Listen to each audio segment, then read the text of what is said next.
अरे बहू, कहाँ जा रही हो? मम्मी जी, मेरे पापा को नाश्ता करवा के आ रही हूँ। बहू, ये रोज रोज क्या लगा रखा है तुमने? कब तक चलेगा ये सब? मम्मी जी। नहीं, मैं मानती हूँ कि तुम्हारे पापा की तबीयत ठीक नहीं है, लेकिन तुम यहाँ से काम करके सुबह उनको नाश्ता करवाने जाती हो, दोपहर को तुम उनका लंच लेके जाती हो, रात को डिनर लेके जाती हो। ऐसे कब तक? मम्मी जी, आप अच्छे से जानती हैं कि मेरे पापा की तबीयत अभी ठीक है नहीं। और मम्मी थी तब बात अलग थी, अब मम्मी इस दुनिया में है नहीं, तो पापा को ऐसे बीमार में अकेला कैसे छोड़ दूँ? उनसे खुद का खाना भी नहीं बन पाता है, वो बिस्तर से भी बड़ी मुश्किल से उठ पाते हैं अकेले, तो फिर मैं कैसे छोड़ूँ उनको? तो तुम अपने भाई को फोन क्यों नहीं करती? वो उन्हें अपने साथ में ले जाए ना, बेटा है वो उनका। मैंने भैया को फ़ोन किया था मम्मी जी, लेकिन वो नहीं ले जाना चाहते हैं, तो क्या करें? लेकिन बहू, तुम पिछले 1 महीने से इस तरीके से भागा दौड़ी कर रही हो, आखिर ये सब कब तक चलेगा? जब तक हो रहा है तब तक तो कर ही रही हूँ मम्मी जी। ज्यादा दिन तक नहीं कर पाओगी। तुम्हारे पिता दिनों दिन अब बुढ़े ही होंगे और उनकी हिम्मत कम ही होगी, तो तुम कब तक मैनेज करोगी? तुम्हें अब इस बारे में कुछ सोचना होगा बहू। मतलब ये कि रोज रोज इस तरीके से अपने ससुराल से पीहर जाकर के अपने पिता की सेवा करना ज्यादा दिन नहीं चल पाएगा। अच्छा, तो आप कह रही हो कि मैं अपने पापा को उनके हाल पे छोड़ दूं, चाहे वो भूखे ही मर जाए? वो मेरे पापा है मम्मी जी, उन्होंने बचपन में मुझे सहारा दिया है, तो आज मेरा फर्ज बनता है कि उनकी मुसीबत में मैं उनका सहारा बनूं। मैं ये नहीं कह रही कि तुम अपने पिता की सेवा मत करो। तो क्या कह रही हैं आप? ये कह रही हूँ कि इस तरह से दिन में 4-4 बार अपने पीहर जाना बंद करो। कैसी बातें कर रही है मम्मी जी आप? मैं दो घरों के बीच में यूं पिस रही हूँ, वो आपको नहीं दिख रहा? हेल्प करना, मेरी मदद करना तो दूर गया, आप उल्टा मुझे ये सब कह रही हैं। वहाँ मेरे पापा नाश्ते के लिए बैठे हैं और आप मुझे... बहू, तुम अंदर जाओ। नहीं मम्मी जी। बहू, मैं कह रही हूँ अंदर जाओ। बहू, अभी तुमने घर से बाहर कदम रखा ना, तो मुझसे बुरा कोई नहीं होगा। अंदर जाओ। आज तो मुझे अपने बेटे से बात करनी ही पड़ेगी।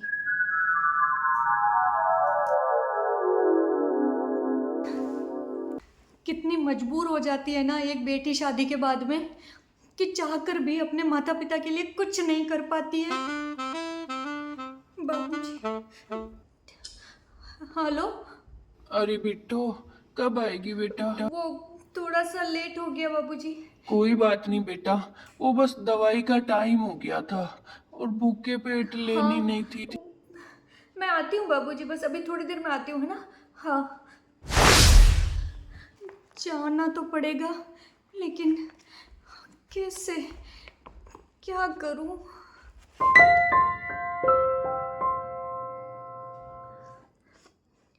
बहुत देर हो गई, बाबूजी पता नहीं क्या सोच रहे होंगे आज।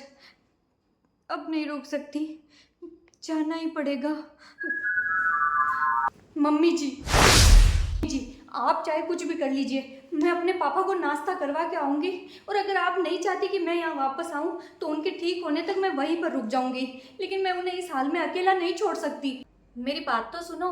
मेरे माँ नहीं है मम्मी जी, और मैंने आपको अपनी माँ समझा, परंतु आपने दिखाई दिया कि सास तो हमेशा सास ही रहेगी। आप अपने स्वार्थ के बारे में सोचती हैं, आप ये नहीं सोचती कि एक बेटी को कैसा लग रहा होगा कि उसका बाप दोपहर आने आई है लेकिन अभी तक भूखा बैठा है। आप नहीं समझ सकती मम्मी जी। मैं जा रही हूँ अपने बाबूजी के पास, आपको जो करना हो कर लीजिएगा। अरे बिट्टो, बाबूजी। अरे बिट्टो, तू ये सब क्या कह रही है समदन जी को? बाबूजी, आप यहाँ कैसे? हाँ, वो दामाद जी मुझे जबरदस्ती अचानक से यहाँ ले आए, मुझे तो कुछ समझ ही नहीं आया। सब ठीक तो है ना? बेटे को मैंने ही बोला था। हाँ बहू, मैंने ही बोला बेटे को कि समधी जी को यहाँ ले आओ। बहू, मैंने तुम्हें मायके जाने से इसलिए मना किया था क्योंकि तुम अगर इस तरह दिन में 4-4 बार मायके और यहाँ के बीच में चक्कर काटोगी तो तुम खुद बीमार पड़ जाओगी। इसलिए मैंने समधी जी को यहीं बुलवा लिया।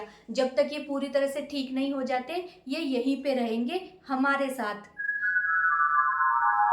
यहाँ रहेंगे तो अच्छे से देखभाल हो जाएगी ना। यहाँ पे हम सब लोग हैं, वहाँ तो तुम टिफिन में खाना खिला के वापस आ जाती हो, पीछे कौन देखने वाला है इनको? अरे नहीं नहीं समदन जी, ये आप कैसी बातें कर रही हैं? मैं यहाँ बेटी के घर पे। समधी जी, आप और हम सभी लोग तो कहते हैं कि बेटे और बेटी सब बराबर होते हैं, तो फिर ये भेदभाव क्यों कि सेवा सिर्फ बेटा ही करेगा, बेटी नहीं करेगी? अगर आपका बेटा आपकी सेवा करता तो कोई दिक्कत नहीं थी, लेकिन अगर किसी कारण से वो नहीं कर पा रहा है तो क्या हुआ, आपकी बेटी तो कर सकती है ना। लेकिन बेटा, मैं यहाँ कैसे रह सकता हूँ? अरे समधी जी, जब बुरे वक्त में ही रिश्ते काम ना आए तो फिर कैसे रिश्ते। मुझे माफ़ कर दो मम्मी जी, मैंने पता नहीं आपको क्या क्या कह दिया। अरे बहू, तुमने मुझे माँ माना है ना, तो मैंने भी तुम्हें अपनी बेटी ही माना है।